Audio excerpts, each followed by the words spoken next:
Hi friends, നമ്മളിന്നിവിടെ ചെയ്യാൻ പോകുന്നത് ചൂര വറുത്തരച്ച കറിയാണേ. അതിനായിട്ട് നമ്മൾ ആദ്യം തേങ്ങ വറുത്തരയ്ക്കാൻ പോവാം. ആദ്യം ചട്ടി ചൂടായതിലേക്ക് എണ്ണ ഒഴിച്ചു.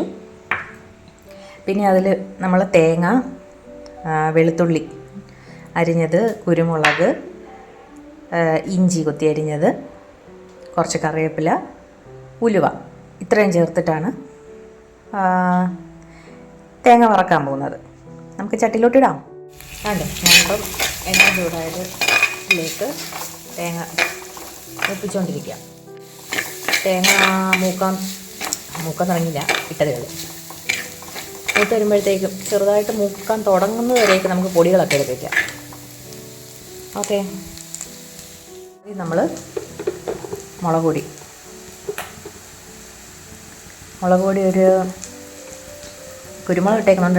ഒരു 2 ചെറിയ സ്പൂണാണ് ഇവിടുത്തെ എല്ലാം. 3 സ്പൂൺ ഇട്ടു. കുറച്ച് ഉലുവ കണ്ട. ഇനിയും കുറച്ച് മഞ്ഞൾ പൊടി, ഇനിയും കുറച്ച് തോനെ മല്ലിപ്പൊടി. ഇത്രയാണ് നമുക്ക് പൊടി ഐറ്റംസ് വേണ്ടുന്നത്. അതിൻ്റെ തേങ്ങ ഇവിടെ ചട്ടിക്കകത്തിട്ട് തന്നെ തേങ്ങ മൂപ്പിക്കുന്നതായിട്ട് ചട്ടിക്കകത്തിട്ട് ആകുമ്പോൾ നല്ലൊരു കളറ് കിട്ടും കറിക്ക്. പിന്നെ ഈ ചട്ടി തന്നെ ആകുമ്പോൾ തേങ്ങ വറുത്ത ആ ഒരു മണവും കറി വയ്ക്കുന്നത് വരും. അതെ, നമ്മുടെ തേങ്ങ തിരികിയതൊക്കെ മൂക്കാൻ തുടങ്ങിയിട്ടേ ഉള്ളൂ. ഞാനിവിടെ തീ കൂട്ടിയിട്ട് തന്നെയാണ് തേങ്ങ മൂപ്പിക്കുന്നു. പിന്നെ ഒരു പ്രശ്നം എന്ന് പറഞ്ഞാൽ ഇളക്കിക്കൊണ്ടിരിക്കണം, അത്രേ ഉള്ളൂ.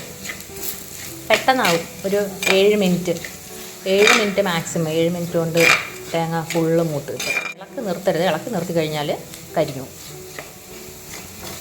ഇല്ല, ഉള്ളിയും വെളുത്തുള്ളിയാണ് വെളുത്ത് കിടക്കുന്നത്. തേങ്ങ ഒക്കെ ഇപ്പം തന്നെ മാക്സിമം ബ്രൗൺ കളറായിട്ടുണ്ട്. ഇത്തിരി കരിഞ്ഞു പോകാനും പാടില്ല. തേങ്ങയൊന്നും കരിഞ്ഞ് കഴിഞ്ഞാൽ കൊള്ളത്തില്ല. ഈ ഒരു ടൈം ആകുമ്പോഴത്തേക്ക് തീ കുറയ്ക്കാം കേട്ടോ, ഇല്ലെങ്കിൽ ചട്ടിയിൽ നിന്ന് പുകയൊക്കെ വരുന്നുണ്ടോ? അത് തീ കുറച്ചിട്ടപ്പോഴാണ് പുക വരുന്നത്. തീ കൂട്ടിയിട്ടപ്പോൾ പുകയൊന്നും ഇല്ലായിരുന്നു. അതെ, നമ്മുടെ തേങ്ങയൊക്കെ മൂത്ത് തുടങ്ങി. എടുത്ത് വെച്ചിരിക്കുന്ന പൊടികളിടാം.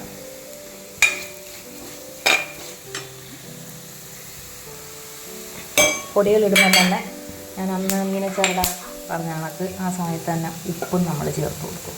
ഇവിടെ നിൽക്കാൻ പറ്റത്തില്ല ഉപ്പ് ഇപ്പോൾ ചേർത്തില്ലെങ്കിൽ.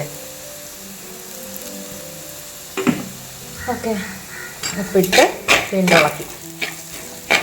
ഈ കുറച്ചിട്ടേക്കുവാണേ.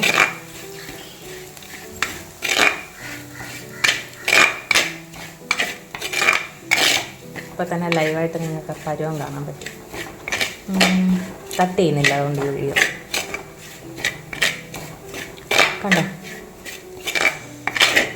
ആ മല്ലിയാണ് നമ്മൾ കൂടുതലിടുന്നത്. ആ മല്ലിയുടെ മണം നല്ലതായിട്ട് മാറുന്ന നോക്കിയാൽ മതി. ഈ പൊടി മൂക്കുന്നത് മല്ലിപ്പൊടിയുടെ മണം ഉണ്ടല്ലോ, അത് മൂത്ത് വരുന്ന മണം മാത്രം നോക്കുക. ഇനി തീ ഓഫ് ചെയ്യുവാണേ. തീ ഓഫ് ചെയ്തിട്ട് ഈ ചട്ടിയിൽ ഇരുന്ന് ഇച്ചിരൂടെ കളർ വരും. എന്നിട്ട് തണുത്തിട്ട് വേണം ഇത് നമുക്ക് മിക്സിയുടെ ജാറിലോട്ടിട്ട് വെള്ളം ചേർക്കാതെ അരച്ചെടുക്കുക. വെള്ളം ചേർക്കാതെ അരച്ച് എണ്ണ തെളിഞ്ഞ് കഴിയുമ്പോൾ നമ്മൾ വെള്ളം ചേർത്തരയ്ക്കും.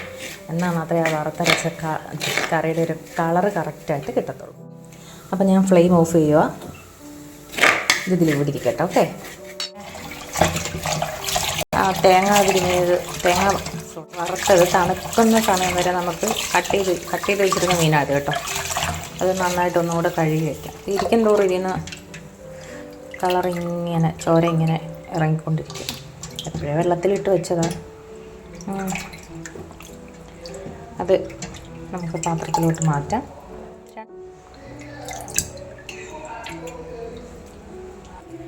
വേണ്ട, നമ്മൾ മീനൊക്കെ കഴുകി മാറ്റി വെച്ചിട്ടുണ്ടേ.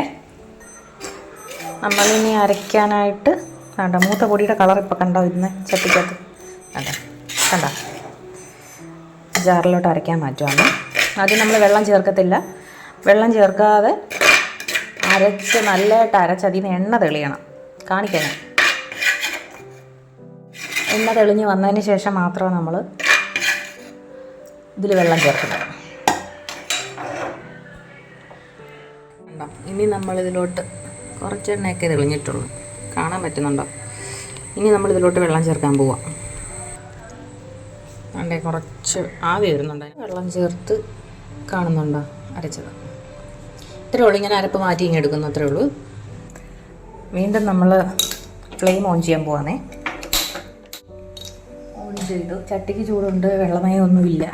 പെട്ടെന്ന് തന്നെ കുറച്ച് വെളിച്ചെണ്ണ, കുറച്ച് മതിയേ.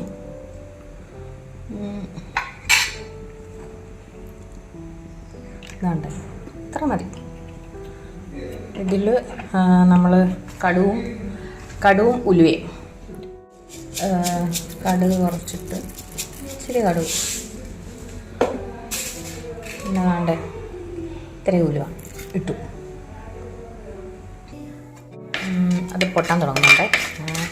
എണ്ണയൊക്കെ എല്ലാ സൈഡിലോട്ട് ആക്കിയത് പൊടിയുടെ മണമൊക്കെ വരാൻ വേണ്ടിയിട്ട്. അപ്പോൾ പൊട്ടും. വേണ്ടേ പൊട്ടി തുടങ്ങിയിട്ടുണ്ട്, സൗണ്ട് കേൾക്കുന്നുണ്ടോ? ഇനി ഇതിലോട്ട് നമ്മൾ വറ്റൽമുളക് ഇട്ടു,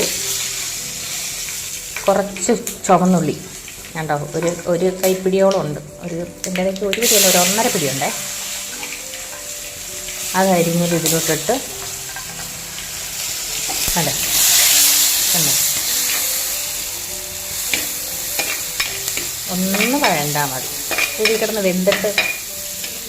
വെന്ത് ഗ്രേവി ആകുമ്പോഴൊരു ടേസ്റ്റ്. മൂക്കൊന്നും വേണ്ട, ജസ്റ്റ് ഒന്ന് വഴണ്ട് അതിലോട്ട് കറിവേപ്പില ഇട്ട് ഇനി നമ്മളുടെ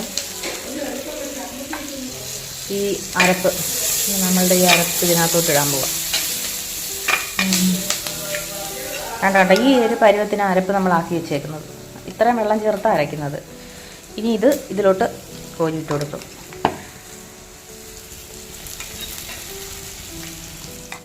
അരപ്പ് ഇങ്ങനെ ഇട്ട് ഫുള്ള് വെള്ളം ചേർക്കുന്നതിന് മുന്നേ ഈ ഉള്ളിക്കകത്തോട്ടിട്ട് ഒന്നും കൂടി ഒന്ന് വഴറ്റിയെടുക്കും. ഇച്ചിരിയുടെ കളർ കിട്ടാണ് ഈ വറുത്തരച്ച കറിക്ക് നല്ല കറുത്ത കളർ വരുന്നത്, പ്രത്യേക ഒരു ടേസ്റ്റ്. ജസ്റ്റ് ഒന്ന് ഈ അരപ്പ് എല്ലാം ഈ ചട്ടിയിലൊന്ന് കിടന്ന് എല്ലാ ഭാഗവും ഒന്ന് ചട്ടിക്കകത്ത് കിടന്ന് കറങ്ങണം. ഇത് കഴിഞ്ഞിട്ട് നമ്മൾ പുളി വെള്ളത്തിൽ ഇട്ട് വെച്ചിട്ടുണ്ടായിരുന്നു, കഴുകിയിട്ട്. ഈ പുളിയോടുകൂടി ചേർത്തു. ഓക്കെ, ഇതും പോരാ. നമ്മുടെ മിക്സിയുടെ ജാറിലുണ്ടായിരുന്ന ബാക്കി അരപ്പും കൂടെ നമ്മൾ ഇതിൽ കഴുകി വെച്ചിട്ടുണ്ട്. അതും നമ്മളിതിൽ കണ്ടോ കഴുകിയത് ഒഴിച്ചു. ഓക്കെ, ശരി കൂടെ ഉണ്ട്, അതും കൂടി എടുക്കും. ഇതാ കണ്ടോ, നമ്മുടെ കറിക്കൊക്കെ തിള വന്ന് തുടങ്ങിയിട്ടുണ്ട്. ഉപ്പ് ചേർത്ത്, പുളിയും ചേർത്ത്, എല്ലാം ചേർത്ത്. ഇനി ഇച്ചിരി കായപ്പൊടി ചേർക്കാനുണ്ട്. കായപ്പൊടി ഒത്തിരി ഒന്നും ഇടത്തില്ല, ഒരു ഇച്ചിരി ഇതൊക്കെ പൊടി വീഴുന്നുണ്ടോ, ജസ്റ്റ് ഒരു ഫ്ലേവറിന് വേണ്ടി. നല്ല കറി നല്ലതായിട്ട് തിളച്ച് ഞാൻ പിന്നെ 2-3 വെള്ളം കൂടെ കഴുകി. അത് ഇരിക്കും തോറും അതിൽ നിന്നിങ്ങനെ റെഡ് കളർ വന്നുകൊണ്ടിരിക്കും. അപ്പോൾ ഞാൻ ഇനി ഇതിലോട്ട് തട്ടാൻ പോവാന്നേ. ഉണ്ടല്ലോ മീൻ തട്ടിയിട്ട് ഉടനെ ഒന്നിങ്ങനെ ഒന്നും കുഴപ്പമില്ല. ഇനി നമ്മളിത് ഇളക്കത്തില്ല, കണ്ടല്ലോ കറിയുള്ളൂ. ഇനി ഇത് അടച്ച് വയ്ക്കും. കളർ കണ്ടോ, ഈ ഫോണിൽ കാണുന്ന എനിക്ക് ഇച്ചിരൂടെ റെഡ് കളറായിട്ടാണ് ഫീൽ ചെയ്യുന്നത്. ബ്ലാക്ക് കളറാണ് വരുന്നത് കേട്ടോ. കാണിക്കാം. കണ്ടോ, നമ്മുടെ മീനെല്ലാം അടിയിൽ പോയി. കറിയെല്ലാം തിളച്ച് മുകളിൽ വന്ന് ഇളക്കത്തൊന്നുമില്ല. ഞാൻ ഇതിൻ്റെ മണ്ടയിലും ചുമ്മാ ഗ്രേവി ഇങ്ങനെ കോരി ഒഴിക്കുക. കുറച്ചുകൂടെ പറ്റട്ടിരുന്നു, നല്ലതായിട്ട് പറ്റണം. ഇത് നല്ല തിളച്ചു. ഇനി ഞാൻ കുറച്ച് ഫുൾ ഫ്ലെയിമിലായിരുന്നേ, കുറച്ചിടാൻ പോവാം. അപ്പോൾ നമ്മുടെ മീൻകറിയൊക്കെ സെറ്റായിട്ടുണ്ട്. കണ്ടോ, കാണിക്കാം. എന്താ എണ്ണയൊക്കെ തെളിഞ്ഞ് നല്ല അടിപൊളിയായി.